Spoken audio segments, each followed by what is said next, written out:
Hi, I'm so excited to share an idea that honestly, it was related to Shabbos this week, but I can't stop thinking about it. And I think there's so many lessons to take away from it. And it's such a interesting way to look at the Parsha. So this past week was this Parsha where his name was not mentioned. For the first time since he was born, and the only time until his death, that his name is not mentioned in a Parsha. So it's obviously on purpose. And just to take a look at, there's so many different reasons, explanations, but just a look at why. If we look back to the beginning of the book of Shmos, it's right, lots of stories happened then, but it was really the beginning of like Egypt and Moshe's rise to becoming a leader. And so the story of the burning bush, right? And Moshe's there and God asks him, this is what I want you to do. And goes through this whole thing, and Moshe kind of just shirks responsibility. He doesn't want to do it. And again, God asks him to do it. And Moshe says, I don't know if I'm capable. And he doesn't really want to be the leader. But then what does God tell him? He says, your brother Aaron is on the way to meet you, and he will be glad to see you.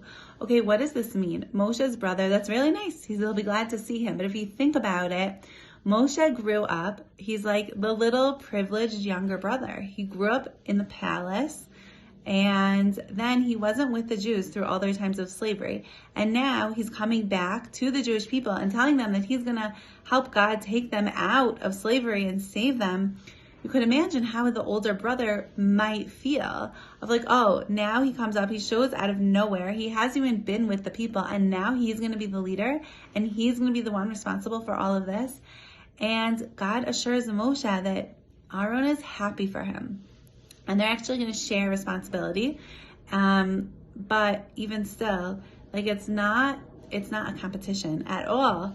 And so we have that instance. And now in this week's Parsha, besides for Moshe's name not being mentioned, what's the Parsha about? It's really about all the clothing of the high priest and the priests in the temple would wear, and it goes into detail describing all the layers and how it's made and all the pieces to it. And there's so much detail. But who is it who ends up wearing this, right? It's the priest. It's Aaron's family. It's the Kohanim, the descendants of Aaron, not of Moshe.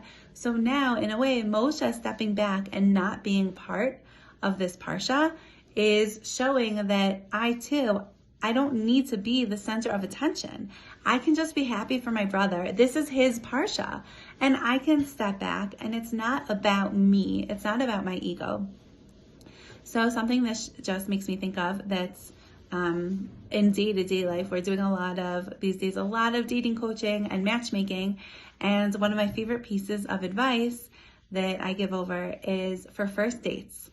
The point of a first date is to get to a second date. But what happens so often, someone goes on the first date and they're so nervous, they're so self-conscious, and they're thinking, it starts even beforehand. What should I wear, right? I'm not dating, but I think about that every day. What should I wear today?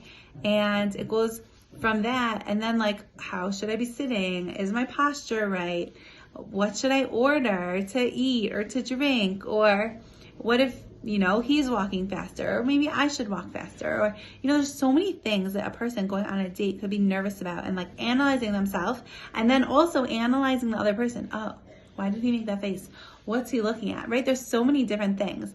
But instead, if we go into it with an attitude, as I try to advise people instead of worrying about myself or worrying about judging the date, which I could do later on, be there, enjoy it, and your goal should be helping the other person to feel as comfortable as possible and for them to have a good time. Because if they have a good time, then they're probably going to want to go out again. So I think it just shows also just this like perspective shift, that it's so easy in day-to-day life to be like busy. I have my to-do list, right? I'm racing from here to there. I want to get everything done. And if I have a meeting with someone else or I'm doing something for someone else, put it in my schedule, put it in my calendar. But to be able to take a step back and say like, it's not about me. I'm here for a higher purpose. And that's actually, Jim Collins talks about this in his book From Good to Great about leadership, level 5 leadership. The highest level of a leader pulls themselves and their ego out of the picture. That It's not about me and my personal success. It's about the mission. And if I'm not here, who else is going to be here who could continue on in this mission and work towards? Because the mission itself, right, whether it's with Moshe leading the Jewish people or anything in our day-to-day lives, that we can pull ourselves out of the picture and say, like, what should I be doing now, right? To try to just shift perspectives. It's not all about me. And I know I'm probably speaking to the choir because everyone here thinks this way, and that's why you're watching these videos, is because you're interested and you're into self-growth. But I think it's just another piece to kind of just be aware of as we go throughout the day. So I hope you have a wonderful, wonderful week.